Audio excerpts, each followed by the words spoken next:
Olá! Hoje começo este nosso encontro com uma notícia do início da semana, do dia 1/6 de 2020. A indústria farmacêutica Eli Lilly and Company iniciou o primeiro teste em humanos de um novo tratamento para o Covid-19, utilizando anticorpos produzidos em laboratório para combater a doença. Podemos ficar felizes? Esta é a cura. O mundo abraçou uma briga contra o vírus e as perguntas que fazemos atualmente são: se fui infectado com o vírus uma vez, posso ser imune? Já posso sair de casa tranquilamente? Posso utilizar qualquer medicamento sem risco? Posso sair do isolamento social? Posso voltar a ter meus atendimentos com as equipes multiprofissionais? Posso pegar meus medicamentos normalmente? Já posso ficar tranquilo e levar uma vida normal? Me chamo Rafael Boiati, sou farmacêutico e moderador do projeto Febraharas Perto de Você, com o apoio da Casa Hunter. A Febraharas, Federação Brasileira das Associações de Doenças Raras, conta atualmente com 54 associações em todas as regiões do Brasil. E nos encontramos com especialistas e convidados para responder às suas perguntas e as suas dúvidas que são enviadas para nós sobre doenças raras e o Covid-19.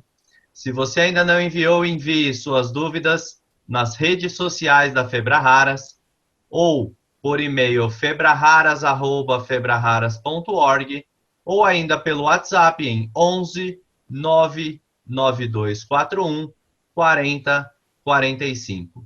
E nesse nosso 7º encontro do projeto Febraharas Perto de Você, é uma honra poder convidar para compor este nosso bate-papo os especialistas Dr. Antônio Condino Neto, Dr. Gustavo Alves e a doutora Luíse Lapagese de Camargo Pinto. Muito obrigado a vocês pela participação. Abro a palavra para o Dr. Condino fazer aí um início do nosso bate-papo e uma breve apresentação do currículo, por gentileza. Então, saudações a todos os participantes desse importante projeto. Meu nome é Antônio Condino Neto, eu sou professor titular de Imunologia do Instituto de Ciências Biomédicas da USP e me dedico ao ensino e à pesquisa das doenças raras, especificamente das imunodeficiências primárias, né, ou os chamados erros inatos da imunidade, né, são sinônimos. É um grupo de 420 doenças monogênicas que cursam com maior suscetibilidade a infecções, maior suscetibilidade ao câncer, com formas extremas de alergia, de doenças autoimunes e de doenças autoinflamatórias. Ótimo, muito obrigado mais uma vez pela presença, doutor. Doutor Gustavo? Quero agradecer o convite, Rafael. Boa tarde a todos. Dizer que é um grande prazer estar aqui. Eu me chamo Gustavo Alves, sou farmacêutico. Atualmente faço meu pós-doutorado na Faculdade de Medicina da USP, em Ribeirão Preto. Trabalho voltado para neurociência e doenças neurodegenerativas. E espero poder contribuir aqui nas discussões num momento tão delicado em que a gente vive, que é muito importante valorizar esse tipo de oportunidade com opiniões aí tão ricas das pessoas que estão participando. Muito obrigado. A gente que agradece, Gustavo, obrigado mais uma vez. Doutora Luíse? Olá, então, meu nome é Luíse, eu sou médica geneticista, responsável pelo Centro de Referência em Doenças Raras do Hospital Infantil Joana de Guzmão, em Florianópolis. Também trabalho como professora de genética na Universidade de Tubarão, na Unisul. Também quero agradecer o convite e espero poder contribuir e aprender bastante também aqui hoje. Obrigada. Maravilha, acho que estamos todos aprendendo. 7º encontro e a cada encontro eu aprendo também uma coisa nova nessas discussões. Estamos sempre aprendendo. Então vamos iniciar nosso bate-papo. Eu vou pedir para vocês deixarem sempre o microfone de vocês aberto, tá? Caso vocês queiram complementar a resposta de algum colega, realmente para a gente fazer aqui um bate-papo, então podem deixar os microfones abertos. terá aproximadamente 40 minutos, de 40 a 50 minutos aí, esse nosso encontro, esse nosso bate-papo. E vamos lá, então, algumas perguntas que a gente recebeu. Vou passando para vocês e dirigindo a pergunta para vocês. Primeira pergunta que eu tenho aqui para o doutor Gustavo Alves, Gustavo Santos, né? Perdão, Gustavo. Temos muitos pacientes com doenças raras e alterações cardiovasculares, tá? Qual que é a relação do vírus COVID-19 com os medicamentos utilizados por esses e outros pacientes para hipertensão, como, né, alguns que a gente já ouviu falar aí, BRA e ARA2, que são as siglas bastante utilizadas, e uma outra pergunta que é constante, né? Devo parar de utilizar essas medicações? Já existem pesquisas ou algum tipo de recomendação no Brasil com relação ao uso dessas medicações? Continuo usando, paro de usar? Você podia falar um pouquinho disso para nós? É uma dúvida que surgiu, e é importante lembrar que o SARS-CoV-2, o vírus responsável pela Covid-19, nós temos, dentre esses 7 coronavírus que foram descobertos desde os anos 60, o SARS no início do século XXI, depois tivemos a MERS, do Oriente Médio, em 2012, e a terceira agora com ação mais prevalente, até porque, se a gente pensar em coronavírus de uma forma geral, nós temos como segunda causa de resfriado comum, então, em tese, estamos falando de um vírus que já conhecíamos, mas não o novo coronavírus. O novo coronavírus tem uma característica que ele se liga nos receptores celulares justamente através desses AC2, né, desses receptores conversores de angiotensina 2. E essa ligação, nos primeiros momentos, acreditava-se que o fato do indivíduo fazer uso não só dos IECAs, dos BRAs, aí traduzindo para todas as pessoas, os inibidores de conversor de angiotensina 1 e 2, os bloqueadores de receptores de angiotensina, e além desses medicamentos, se você me permite, também alguns anti-inflamatórios não esteroidais, como ibuprofeno, como o naproxeno, como o cetoprofeno, foram medicamentos que, a princípio, eles sofreram uma certa restrição, porque acreditava-se, Rafael e todos que estão aqui nos acompanhando, que esses medicamentos poderiam aumentar a expressão desses receptores. Por exemplo, o uso de BRA, o uso de ECA, poderia aumentar a expressão dos AC2, consequentemente facilitaria, entre aspas, a ligação com o vírus. Muitos trabalhos foram realizados, e eu chamo a atenção para um dos trabalhos do JAMA Cardiology, que conseguiu, num estudo multicêntrico, num estudo ampliado, mostrar que não há relação, felizmente, entre o uso desses medicamentos e a piora do quadro dos pacientes. Isso é um alívio, porque nós sabemos que, em se tratando principalmente de pessoas idosas, que são as que fazem uso com maior frequência de antihipertensivos, a gente já tem o problema da adesão ao tratamento. E se você colocasse algum tipo de restrição por uma questão de risco de exposição ao vírus, saberíamos que essa adesão seria mais comprometida ainda. Então, felizmente, os últimos resultados mostraram, os últimos já de mais de um mês atrás, que não há nenhum risco. Alguns guidelines têm, por outro lado, recomendado a preferência por dipirona e paracetamol quanto ao uso da naproxeno, ibuprofeno e do cetoprofeno. Mas com relação aos antihipertensivos, a recomendação é não abandonar o tratamento e continuar o uso, porque não há nenhuma relação direta ainda. Que ótimo, maravilha. Então, uma notícia boa no meio disso tudo, né? Enfim. Doutora Heloíse, está circulando uma notícia, inclusive nas redes sociais, e nós recebemos esta notícia pela rede social das nossas federadas da Febraharas, uma notícia que o Covid-19, uma reportagem da revista Super Interessante, sobre uma nova doença em crianças relacionada ao Covid-19, chamada de Síndrome Inflamatória Multissistêmica Infantil. Existe realmente essa comprovação dessa nova doença, como assim podemos dizer? Devemos nos preocupar e como se prevenir dessa nova doença, uma vez que a gente tem vários pacientes com doenças raras e doenças genéticas, né, que são crianças. Bom, então, na verdade, essa síndrome inflamatória infantil, embora tenha o nome de síndrome, ela não é uma síndrome genética específica, tá? existe uma parte dela que é um pouco mais conhecida, que seria a síndrome de Kawasaki, que é uma vasculite sistêmica, tá? E que parece ter alguma relação com a questão da infecção pelo Covid, né? Ainda é necessário bastante estudo sobre isso, mas pegando o gancho das doenças raras, né? O que a gente sabe é que, epidemiologicamente falando, embora sejam raras, elas podem afetar uma parcela importante da população, né? E a gente, aqui com meus colegas que trabalham com doenças que são raras, mas que para a gente acaba sendo referência, é importante a gente orientar essas famílias, sim. Embora as crianças não sejam tão afetadas, pelo menos é o que a gente tem até agora, esse momento, né? A gente tem que orientar muito os pais dessas crianças, porque eles, sim, eles podem ter, né, ter a infecção pelo Covid e acabarem tendo consequências na própria família, então, de cuidar dessas crianças, tá? Então, o que a gente tem orientado muito são as famílias em relação aos cuidados, o pai, a mãe, a própria questão de nas consultas, né? Que agora começou a ser um pouco mais flexibilizada as consultas aqui em Santa Catarina, em alguns outros estados. A gente tem que ter bastante orientação para essas famílias que vão para a consulta, tá bom?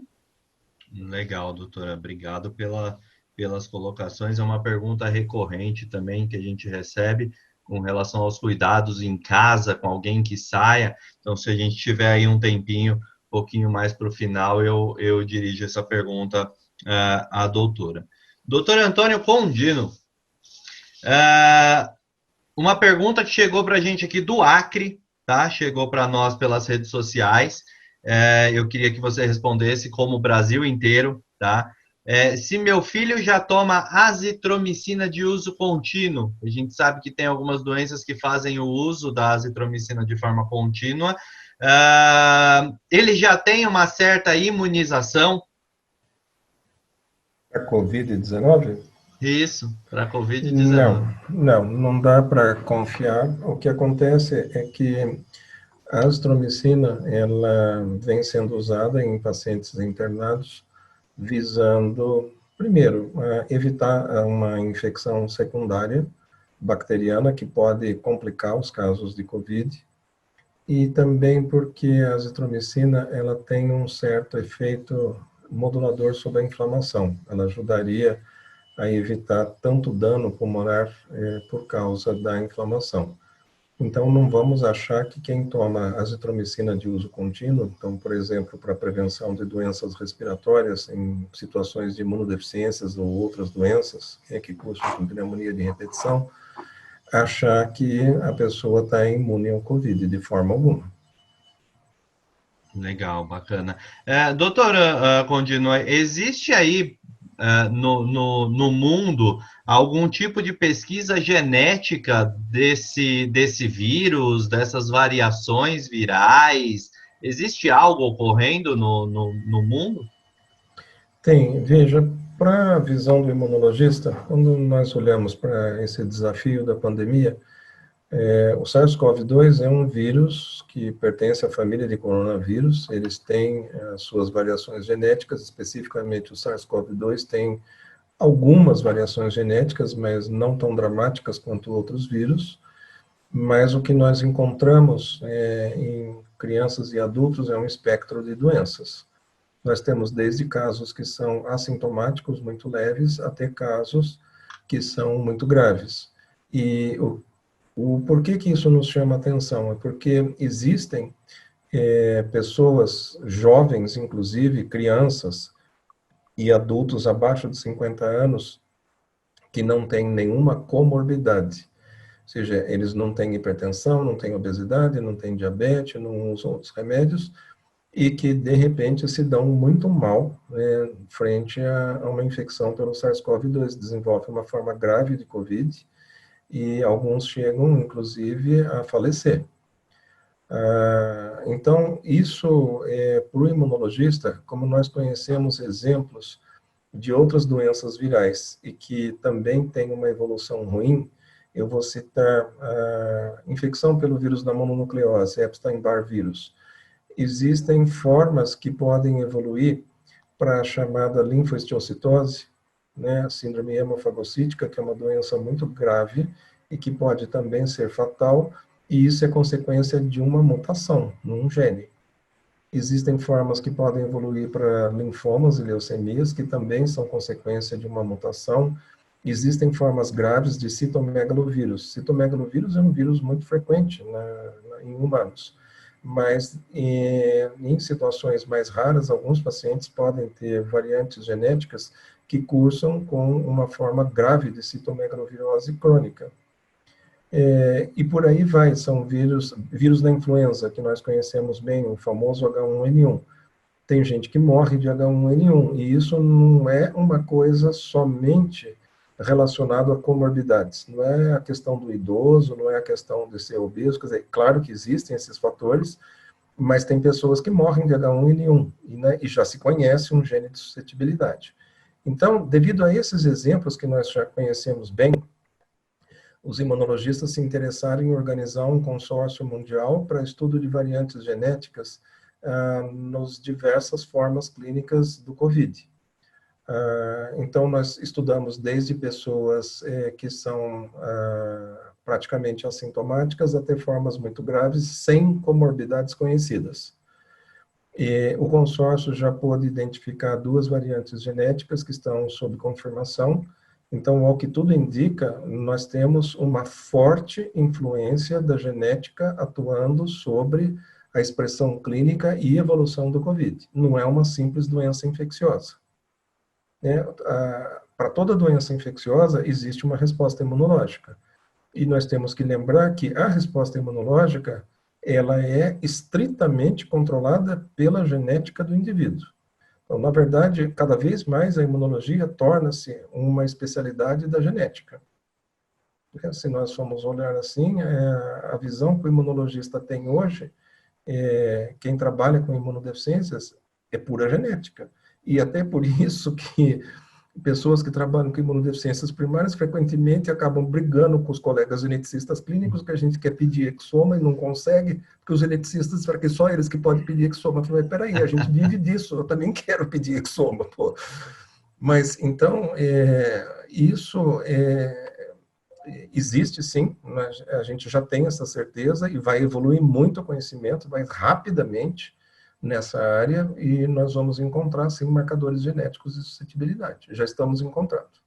Que legal, bacana. Existe alguma doença genética já conhecida, envolvida nesses resultados, Condido? Serão novas imunodeficiências. Veja, nós descobrimos cerca de uma imunodeficiência nova a cada 15 dias. Quando eu comecei a estudar esse assunto, era uma listinha de menos de 20 doenças. Agora nós estamos com 420. Nossa.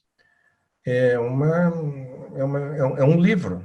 A parte, inclusive, acabou de ser publicado essa semana, o livro que historicamente é do professor Richard Stemming, e agora ele foi revisto pela doutora Kate Sullivan, acabou de sair.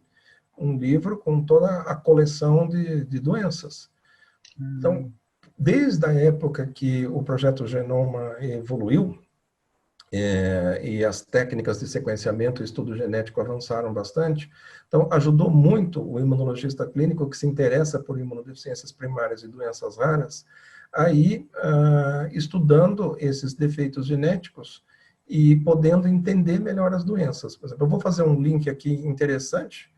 Dentre as imunodeficiências, das 420, 120 cursam com doenças neurológicas simultâneas, com formas, transtornos do espectro autista, deficiência intelectual e por aí vai. Essa semana mesmo, com essa história dos webinars de COVID, um grupo de mães, de pais, de famílias que têm filhos com transtorno do espectro autista e mais alterações imunológicas me acharam numa live.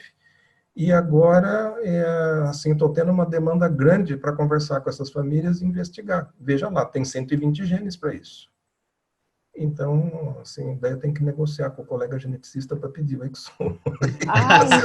Não, então assim, doutor Antônio, agora eu vou entrar e vou me defender, né, como geneticista, tá?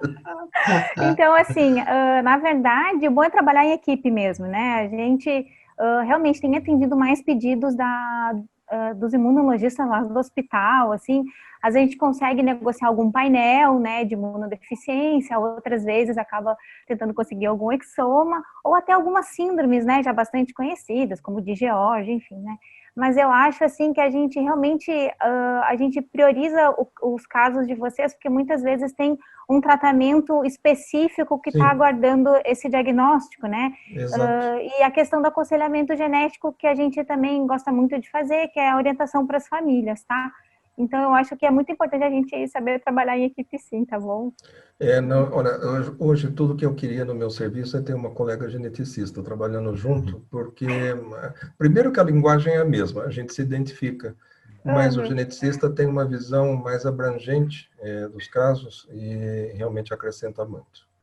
Ah, vem para Santa Legal. Catarina, então, quem sabe? Aí, ó.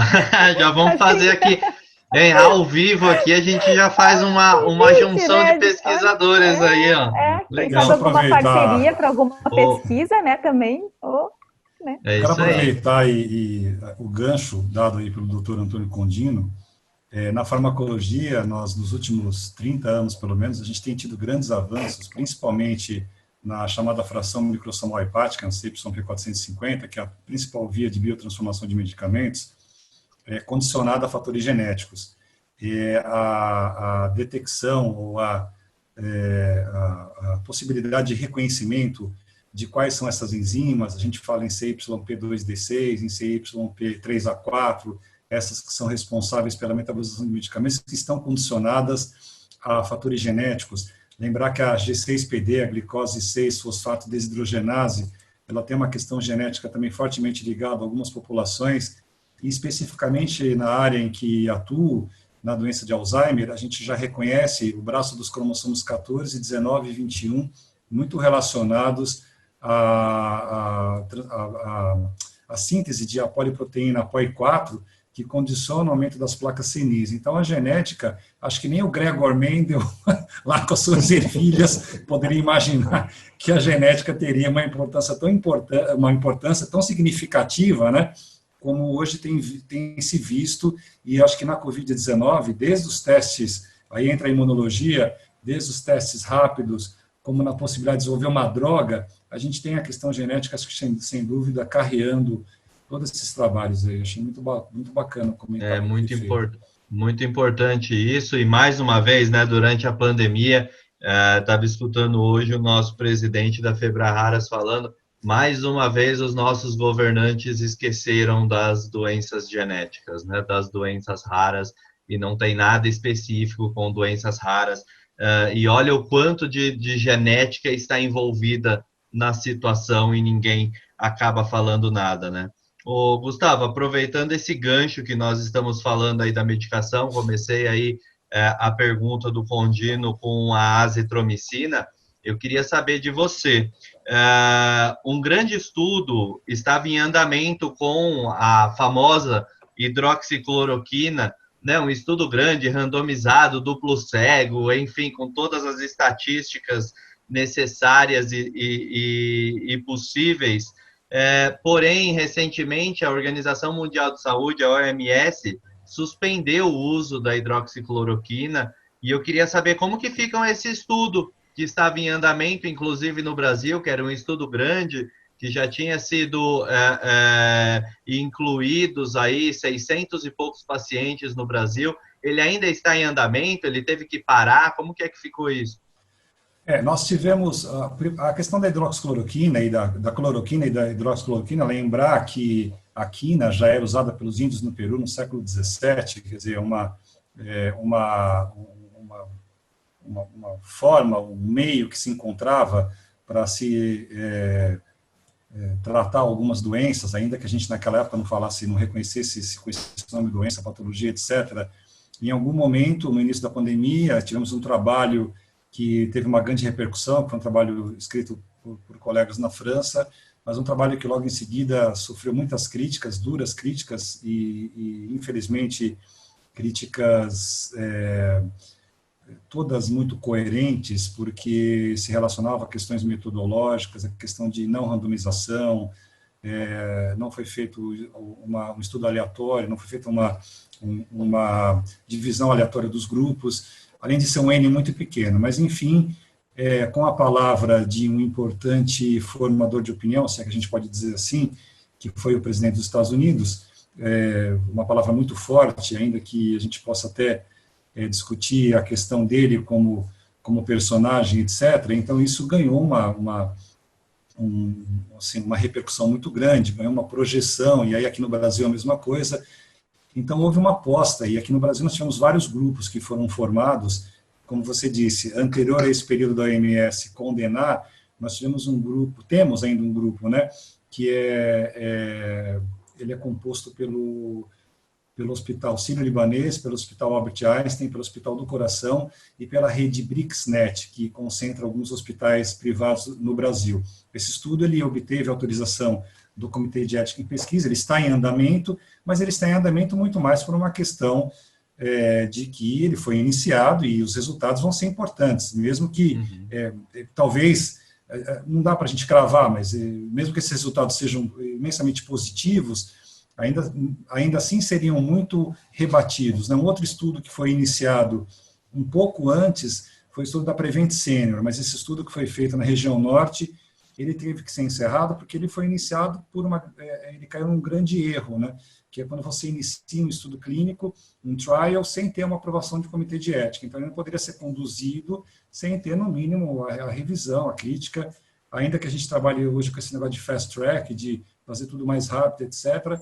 Então, esses estudos, alguns estão em andamento, esse da Prevent foi suspenso, e lembrando que são estudos, muitas vezes, e aí entra a questão da rede social, dessa universidade do WhatsApp, que é um grande problema que a gente sofre hoje, as pessoas dizem, mas aqui no hospital que eu trabalho estão usando hidroxicloroquina, estão tomando, mas estão usando porque está em estudo, quer dizer, está em avaliação, claro que as pessoas estão usando, inclusive com a própria azitromicina, mas os estudos, até esse momento, eles não mostraram essa eficácia, estudos multicêntricos, inclusive.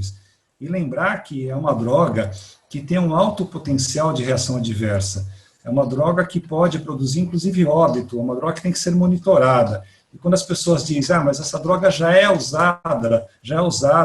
vinha sendo usada para malária, quer dizer, não tinha risco, não, ela sempre foi usada com critérios. Então, a nossa grande preocupação não eu digo nós nos colocando de alguma forma humildemente pelo lado da ciência, não é de rebater e dizer que isso não serve, pronto, acabou.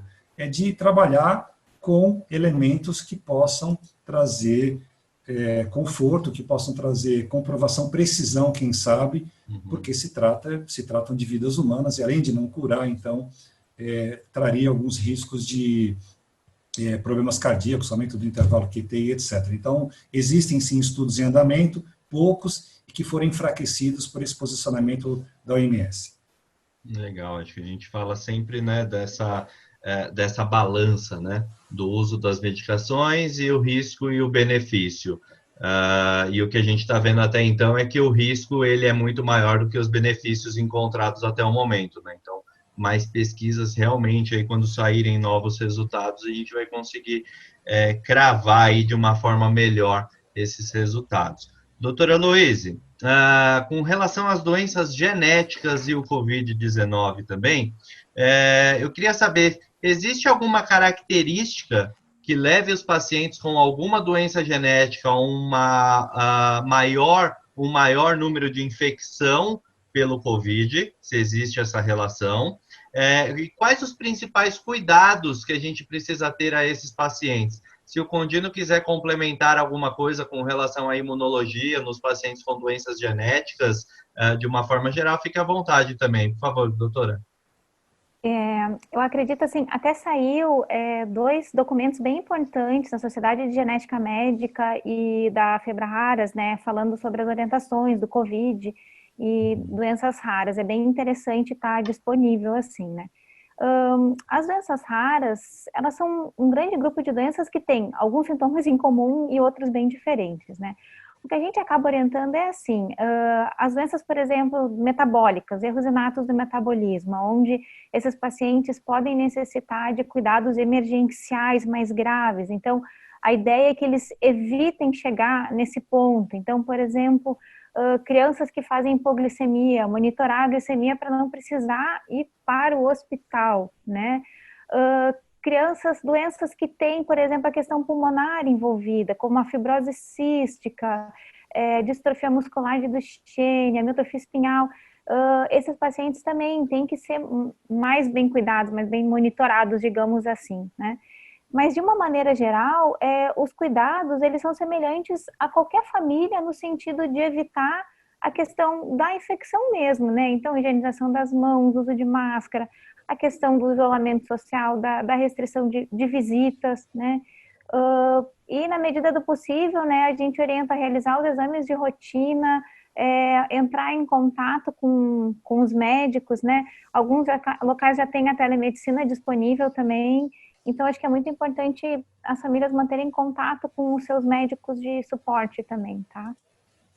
Legal, bacana. Lembro Já que... na área de Sim. imunodeficiências, nós vamos ter um espectro grande de doenças e, sem dúvida, existem algumas formas que são especialmente suscetíveis à infecção pelo COVID. Então, os pacientes que têm alguma forma de imunodeficiência celular, né, defeitos de células T, eles são um alvo assim, muito perigoso para o COVID e podem ter uma infecção muito grave e eventualmente fatal.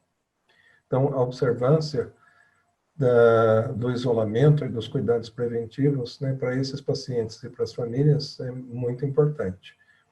E eu até queria fazer um comentário, né, a gente fala tanto do isolamento e da quarentena, do distanciamento social. Então, um dia desse eu encontrei com uma paciente, né, eu estava fazendo as recomendações para ela, e ela virou para mim e falou, mas, doutor Contino, o que está acontecendo agora, que as pessoas falam tanto do distanciamento social e do confinamento, na verdade, na minha vida não mudou nada, porque eu já sou assim, desde que eu me conheço por gente, desde que eu fui diagnosticada de imunodeficiência, eu uso máscara, eu fico longe das pessoas, eu lavo minha mão compulsivamente, eu tenho que fazer meu tratamento, eu pouco saio de casa, pouco frequento festa, então o imunodeficiente, ele já é confinado desde sempre. Para nós, só aumentou um pouco o alerta, isso já quer saber, ficou até melhor, porque daí agora, como as pessoas usam máscara, a gente se sente mais protegido delas. Ela usou essa expressão comigo. Então é para a gente ver como existem assim, as várias visões em torno do mesmo problema. Eu dei risada na hora que você falou isso, doutor. Nós estamos no nosso 7º encontro, acho que no 7º encontro eu falo isso. Para um paciente com doença rara, o isolamento ele é sempre. As pessoas estão sempre em isolamento, elas não saem de casa, tanto elas quanto os familiares. Então, assim, nós estamos vivendo uma realidade que estas pessoas já vivem há anos. Então, a gente está sentindo na pele o que essas pessoas passam, né? Acho muito interessante esse ponto. A pergunta que não quer calar, doutor Condino. Eu tive Covid uma vez. Já sou imune, certo? Sei lá. Não sei. Você vai ter anticorpo? Tá bom, você tem anticorpo, mas eu não sei o quanto desses anticorpos são neutralizadores e o quanto são de anticorpos facilitadores. Não sei quanto tempo vão durar seus anticorpos. E eu não te dou garantia nenhuma dessa imunidade. Então, pode fechar esse passaporte aí e guardar na gaveta. Tem que continuar usando máscara, fazendo distanciamento social e tendo todos os cuidados que a gente vem usando. Veja, assim, teoricamente, né, no lado da imunologia, uma pessoa que desenvolve uma resposta anticórpica, ela tem sim esses anticorpos neutralizadores. Mas eu não posso afirmar e garantir para você que a quantidade de anticorpos neutralizadores que você desenvolveu, que vai te proteger 100% de uma reinfecção, por exemplo, uma carga viral grande. Eu não sei, isso não temos estudo ainda na literatura para poder afirmar isso. E até o que vem mais pela frente, que vai ser o uso das vacinas, nós temos perspectivas reais aí de começar a vacinação a partir de outubro e novembro. nós ainda não sabemos quantas doses de vacina nós vamos ter que tomar, quanto tempo vão durar esses anticorpos e se o nível de anticorpos obtido vai, de fato, ser protetor. Vamos citar alguns exemplos, assim, práticos. Olha, o HIV. O HIV é uma doença que nós investigamos faz 40 anos. Até hoje não tem vacina de HIV. A dengue, que é uma doença extremamente prevalente aqui no Brasil, no nosso meio. Veio uma primeira vacina, né, teve o seu valor, mas ela não atingiu, vamos dizer, aquele patamar desejado que outras vacinas atingiram, e é uma vacina que, na verdade, não pegou. Continua se desenvolvendo vacina para dengue. Então, nós esperamos que o que vem aí pela frente, felizmente a tecnologia avançou bastante, existem vacinas que vêm sendo desenvolvidas com base de RNA, DNA recombinante, proteínas recombinantes, ou seja, não é aquela vacina clássica de vírus vivo, vírus morto, que elas sejam de fato imunogênicas e que protejam. E lembrando que foram publicados alguns trabalhos de investigação na área de imunologia, destacando a importância dos linfócitos T na imunidade para o COVID. Eles teriam um papel fundamental. Então, o que dá para a gente afirmar, tudo o que nós queremos. Queremos uma vacina que seja imunogênica, que induza imunidade duradoura e que induza imunidade também de células T, células B, para a produção de anticorpos duradouro. Não podemos dizer, o fato do efeito da vacina ser duradouro não quer dizer que seja para sempre. Tanto é que das vacinas que nós já conhecemos, a gente tem que repetir. Por exemplo, vacina de tétano tem que tomar a cada 10 anos. Vacina de gripe nós tomamos todo ano. A de gripe, inclusive, por causa das taxas de mutação dos vírus da influenza. Mas é isso, então nós estamos no estágio inicial de desenvolvimento, vamos ter vacina sim, felizmente, mas a gente tem que tomar um pouco de cuidado com esse passaporte da imunidade. É bom que você tenha anticorpo sim, sem dúvida é uma ótima notícia, mas não vai ficar se achando. É isso aí. Doutora, a gente vê também vários testes, né? Com esse falso positivo, falso negativo e enfim. Existe alguma doença genética ou alguma alteração genética que interfira no resultado desta sorologia para o COVID-19? Claro que tem. Na área de imunodeficiências, das 420 doenças, mais ou menos 60% delas cursam com defeitos de anticorpos. Então, são pessoas que nunca vão soroconverter para o COVID. Não vai soroconverter.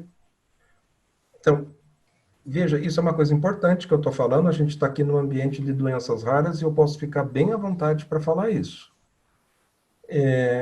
420 doenças, 50% a 60% delas não produzem anticorpos ou não o fazem de modo adequado.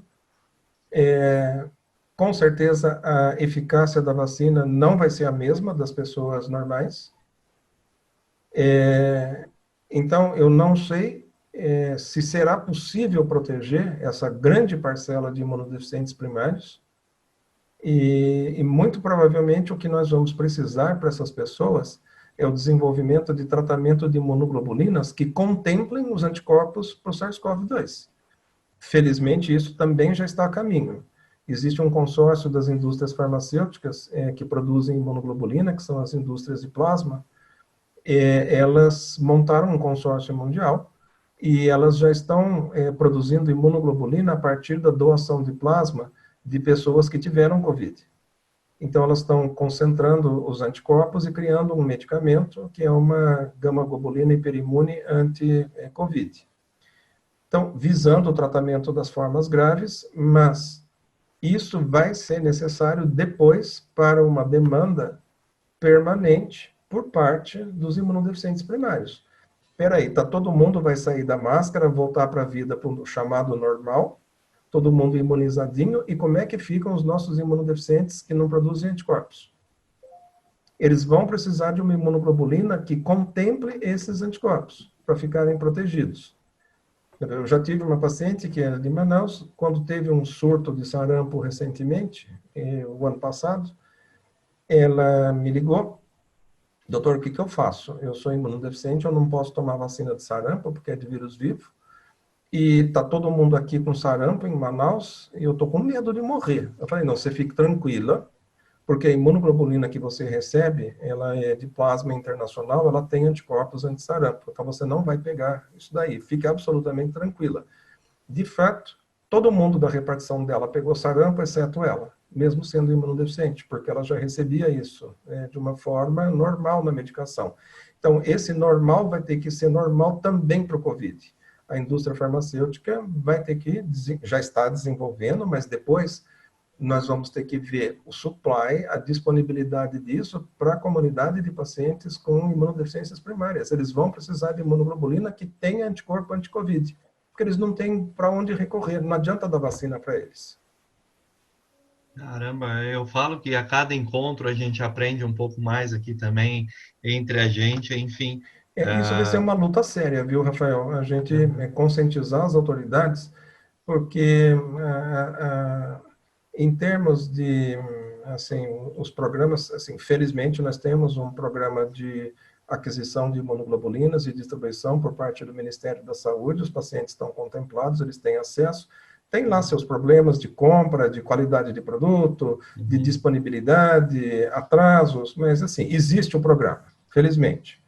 Na medicina complementar também o produto é oferecido, é coberto, só que daqui para frente vai ter que aparecer imunoglobulina com anticorpo anti-Covid. Porque senão os nossos pacientes com imunodeficiência correm gravíssimo risco. Sem dúvida. É muito interessante a resposta e esse tipo de colocação. Obrigado, doutor.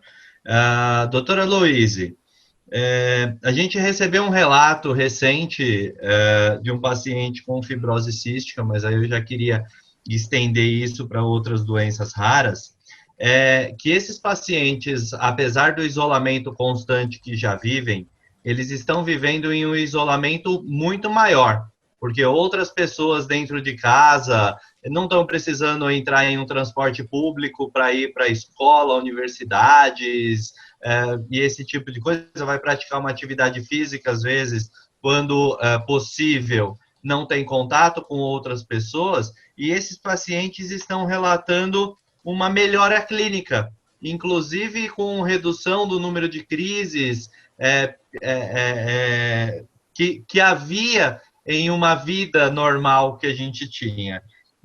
A pergunta que não quer calar é: quando a gente retornar este convívio social que nós estamos impedidos de fazer neste momento, esses pacientes, eles podem ter algum tipo de problema imunológico, vamos dizer assim, por essa perda de contato, e quando saírem deste isolamento e ter contato com outras pessoas, essa crise pode ser maior do que era?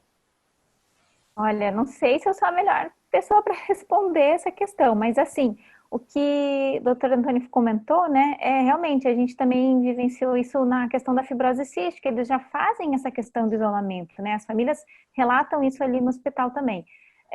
A questão da imunidade deles, assim, depende muito de cada família, de cada paciente. A gente tem pacientes graves e pacientes não tão graves, né, no dia a dia. Mas realmente a questão de ter de sair menos, de ter contato com outras pessoas, as próprias famílias estão restringindo contatos, né, de outras pessoas em casa, isso a gente vê que tem favorecido essa questão de algumas exacerbações da doença estarem melhor. Por outro lado, por exemplo, a questão deles necessitarem de fazer a fisioterapia, às vezes fora de casa, eles não estão conseguindo fazer. Então, isso também exige que a família faça mais em casa. Então, na verdade, é um balanço, né? É questão de risco-benefício mesmo, assim. Em relação à questão das infecções, eu acho que a gente vai ter uma resposta com retorno mesmo. Tem situações que a gente não vai conseguir prever. Mas eu acredito que vai voltar como eles estavam antes, assim, porque os germes, as bactérias, elas continuam aí, né? Então, acho que é uma questão de tempo para realmente eles retornarem até as exacerbações, assim, né? Porque realmente manter esse cuidado restrito, assim, que a gente está tendo, é difícil mesmo, né? Então, agora eu não sei o que é voltar ao normal, né? Que nem a gente está sempre discutindo isso, né? É verdade. Como é que vai ser esse retorno, né? Enfim. Veja, tem uma questão muito simples. As crianças pequenas que frequentam creche. Todo mundo sabe que criança pequena tem mais infecção. E como o sistema imune ainda é imaturo, a criança pequena frequenta a creche, é um ambiente de confinamento, existe ali uma troca de vírus e bactérias e as crianças têm infecções de repetição. Então, assim, eu tenho amigos pediatras falando, esse ano o consultório nosso esvaziou, né, porque fecharam as creches, as crianças não estão tendo infecção, as mães não precisam trazer as crianças aqui para nós. É simples assim.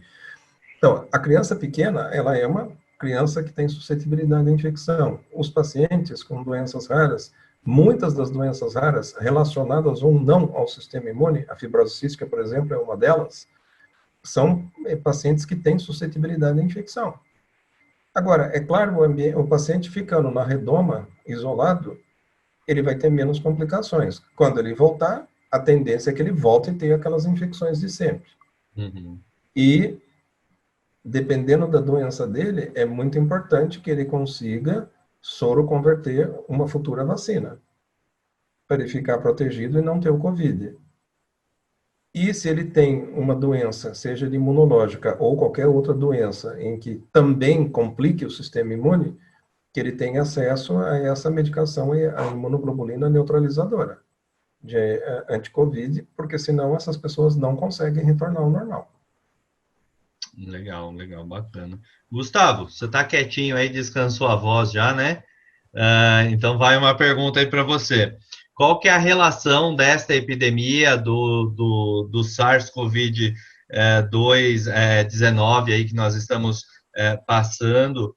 Qual que é a relação delas com as doenças neurológicas e fatores de riscos, os cuidados para esses pacientes com doenças neurológicas? E esses pacientes com problemas neurológicos, se eles tiverem contato com a Covid-19, eles obrigatoriamente precisarão de respiradores dentro de uma unidade de terapia intensiva? Eu queria aproveitar aí, antes de responder sua pergunta, Claro. eu não posso deixar de citar a minha preocupação, quando a gente estava discutindo aqui a questão da vacina. Eu tenho uma grande preocupação com essa coisa da vacina esse ano ou ano que vem.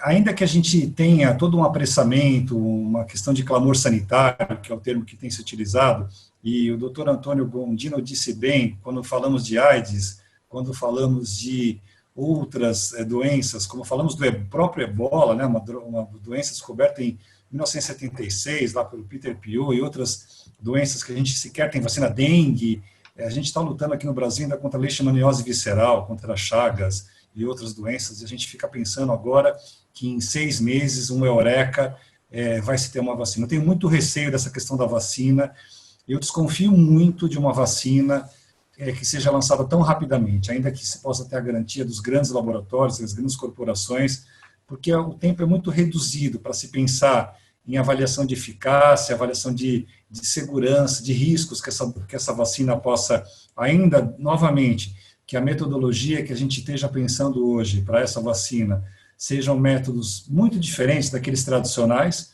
Hoje a gente está pensando em métodos eu já vi trabalho de microporação, de você aumentar a permeabilidade e introduzir uma proteína enfraquecida dentro para enganar o vírus, enfim, você fazer uma cópia errada do RNA, alguma coisa nesse sentido, porque é um vírus de RNA, enfim. Então, tem algumas questões que me preocupam muito com relação à vacina ser tão rapidamente. A questão das doenças neurodegenerativas ou das doenças neurológicas, como você citou, a gente tem, primeiro, o lado do comprometimento em si da doença, que tem como característica, boa parte delas, se a gente pensar, por exemplo, nas demências, eu vou enunciar aqui as principais, começando com Alzheimer, que é 60%, depois você tem frontotemporal, você tem a vascular, você tem Lewy, tem a doença de Huntington, tem a doença de Pick, Creutzfeldt-Jakob, vaca louca, etc. E essas doenças, elas normalmente levam a um comprometimento respiratório, como agravamento do seu quadro. Os medicamentos que são utilizados para tratamento dessa doença também tem como reação diversa algum tipo de comprometimento respiratório. Haja vista que boa parte deles vão interferir no sistema nervoso autônomo, parasimpático, então eles vão normalmente causar algum tipo de broncoconstrição, ou vão causar algum tipo de comprometimento do viés respiratório. A nossa preocupação para esses pacientes, primeiro pelo fato do indivíduo idoso, e aí o diabético também é muito suscetível, o diabético por uma questão da própria concentração de açúcar dentro da célula, que é um fator também que compromete bastante, aumenta a possibilidade da doença evoluir mais rapidamente. Nós pensamos também no hipertenso, e a doença, ela é tão desconhecida ainda, que inicialmente a gente pensava numa doença respiratória, num vírus respiratório, e a gente começa a ver todo o desenho que ele realiza a partir do momento em que ele se instala, levando inclusive a problemas de coagulação, levando inclusive a outros problemas que não se restringem só à parte respiratória. E aí você tendo pacientes com comorbidade, como o paciente hipertenso, como o paciente diabético, o paciente que tenha uma insuficiência cardíaca, enfim, isso, sem dúvida alguma, vai comprometer muito a resposta, já que a gente está falando em imunologia, a resposta imunológica, a resposta imune desse indivíduo, porque enquanto o seu sistema imune está tratando de produzir anticorpos para lutar contra a doença, ou para fazer algum tipo de resistência, outros sistemas já estão comprometidos, como o sistema cardíaco, como o sistema respiratório.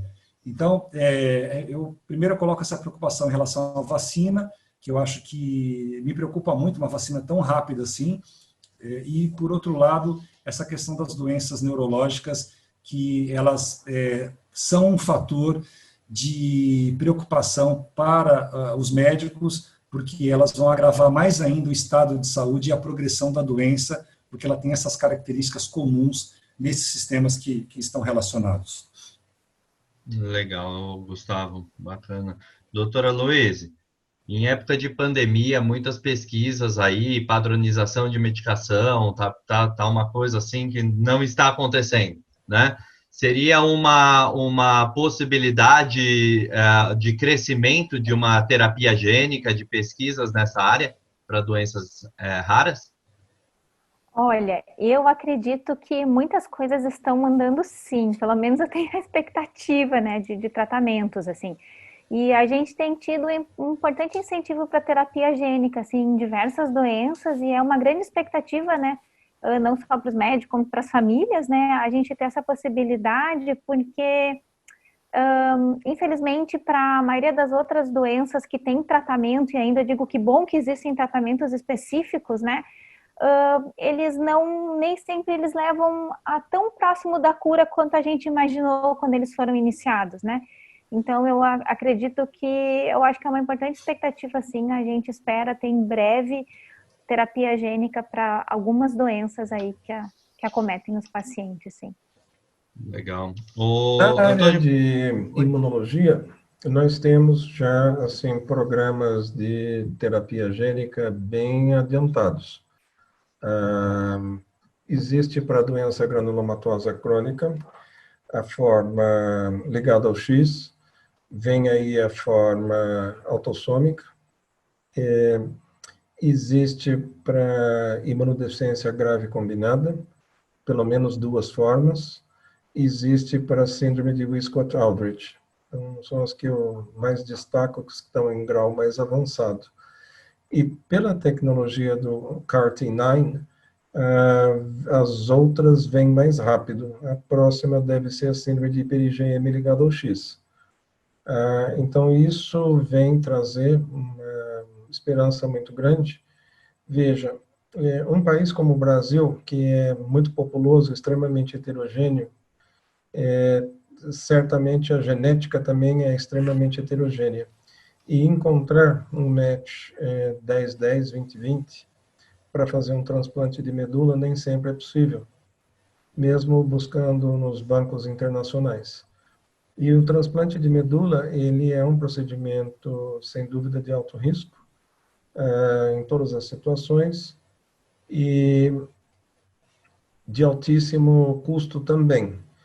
Agora, à medida que a gente caminhe com a terapia gênica e desmistifique a terapia gênica, ela passa a ser uma rotina na nossa vida, esse custo pode cair bastante, ou seja, na medida que possa se enviar células-tronco dos pacientes para laboratórios especializados, GMP, que façam a transdução celular e a correção genética, e depois mandem de volta já as células transduzidas para uma infusão, isso possibilitaria bastante a redução de custos, e especialmente num lugar onde tem muita heterogeneidade genética e dificuldade de encontrar doadores, ajudaria muito na vida dos pacientes.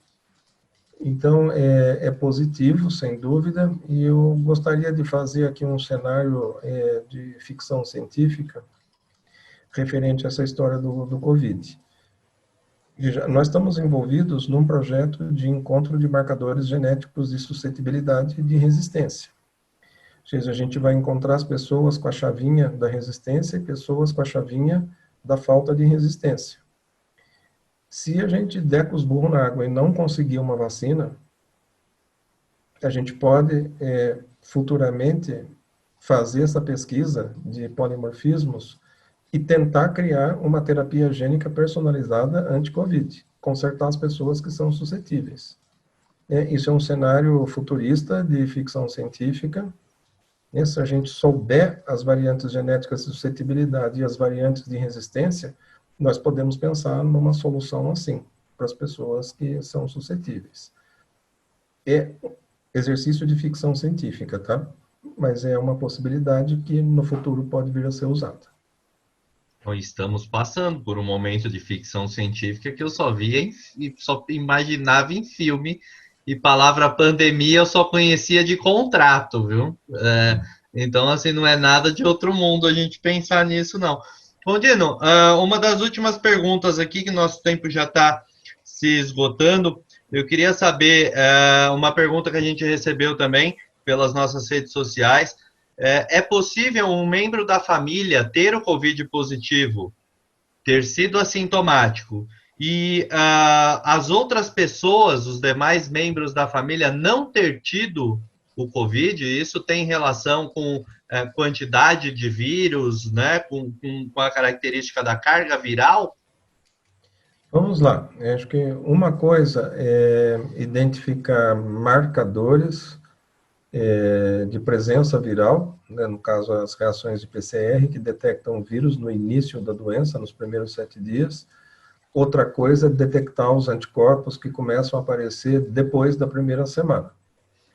Tem gente que contrai o vírus, faz PCR positivo e não faz soroconversão. Quais são as hipóteses? Olha, uma carga viral baixa, a imunidade inata deu conta, nem precisou produzir anticorpo. É uma possibilidade. Como disse, o sistema imune segue estrito controle genético, então esses aí têm a chavinha da resistência. Aí, dentro de uma mesma família, não é de se estranhar que as pessoas não soroconvertam. Se todo mundo tem a chavinha da resistência, o vírus vai passar ali, vai bater e vai voar. Não vai fazer sucesso o vírus ali naquela família. Não encontrou lugar para ele.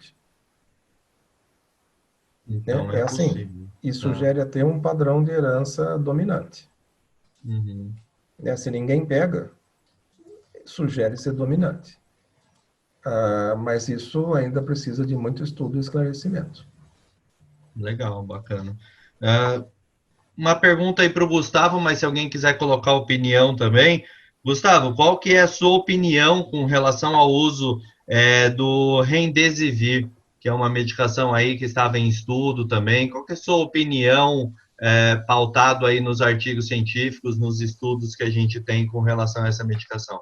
Não, o Remdesivir é uma droga que não tem uso aprovado no Brasil ainda, o uso nos Estados Unidos restrito, uma droga que foi pensada lá para o HN1, mas depois usada para o Ebola, e que mostrou nas pesquisas também, mostrou alguns resultados bastante interessantes, mas diferente da hidroxicloroquina, por exemplo, ou de outras substâncias que têm sido citadas aí como possíveis recursos, estratégia de tratamento, o Remdesivir ele consegue reduzir o tempo de internação. Então, não é uma droga, por exemplo, que seria utilizada para uso ambulatorial, para sintomas leves, ou para indivíduos que tenham, que não estejam ainda, que não tenham sido encaminhados para uma unidade de terapia intensiva. As pesquisas apontam para uma redução do tempo de internação de pacientes em clínica intensiva. Uma droga que seria uma espécie de reposicionamento, aquilo que a gente chama de off-label.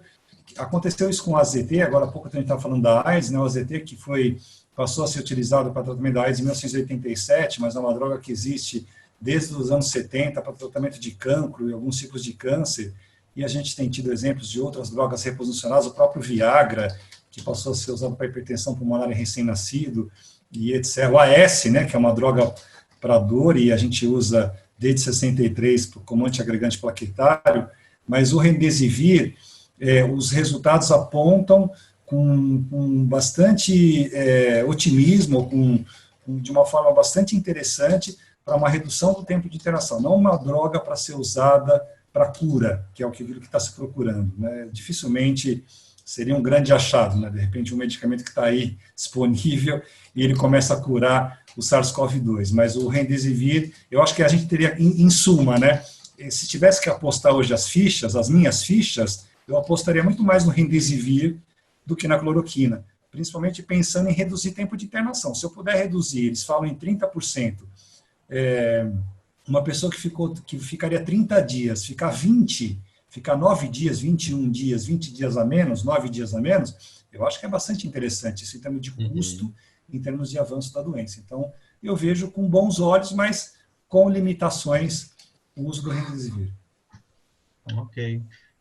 Obrigado pela resposta. Bom, finalizamos as perguntas por aqui. Antes da gente finalizar, eu queria abrir um espaço bem breve para vocês deixarem uma mensagenzinha aí para os nossos pacientes com doenças genéticas, com doenças raras. Começo aí com o doutor Antônio Condino, por favor, doutor. Então, nós somos o grupo de doenças raras, quer dizer, na verdade, raro é fazer o diagnóstico. Tem muita gente com doença rara. Só de imunodeficientes, né, mais ou menos 6 milhões. Então, que as pessoas sigam a orientação do seu médico. Esse vírus, ele não é brincadeira. Nós não sabemos ainda prever a evolução, né, se vai ser uma forma leve ou uma forma grave. Então, que todo mundo procure usar máscara, manter a higiene das mãos, o distanciamento social é importante, sair somente para fazer as coisas essenciais e importantes. Daqui a algum tempo, o comércio vai começar a reabrir, as coisas vão começar a reabrir, mas vamos ainda manter um estilo de vida mais conservador, né? Ir do trabalho para casa, da casa para o trabalho, evitar aglomeração, evitar festa, até que a gente tenha uma medicação ou uma vacina que de fato funcione. E especificamente para os imunodeficientes, nós vamos ter que disponibilizar um medicamento anti-SARS-CoV, uma gama-globulina hiperimune. Então, isso é uma coisa que a Associação de Pacientes de Imunodeficiência, junto com todo o grupo de doenças raras, é muito importante para os imunodeficientes que esse medicamento seja desenvolvido e seja disponibilizado. Ótimo, maravilha. Doutor Gustavo, deixa um recadinho aí para nós também. Eu vou exatamente na linha do que o doutor Antônio disse.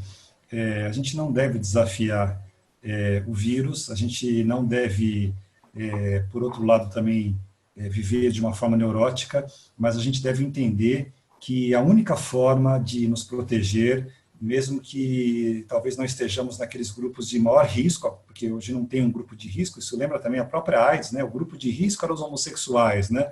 Eram as pessoas que faziam compartilhamento de seringas, aí você começa a ver o avanço da doença, e a mesma coisa se aplica hoje, claro que por outras formas de contágio. Então, é não desafiar a ciência, realmente ficar em casa, só sair naquelas situações onde realmente é necessário.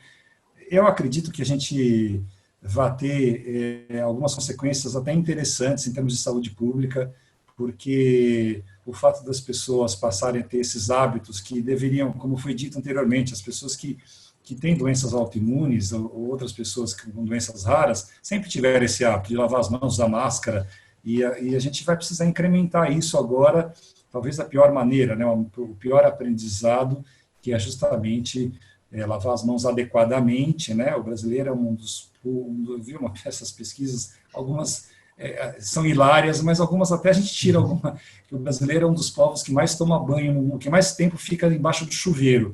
É um hábito muito nosso. O europeu já não tem esse costume, talvez pela questão da própria Segunda Guerra, da limitação, né, da restrição de água, etc. Mas a gente não lava bem as mãos, a gente não sabe lavar as mãos, né?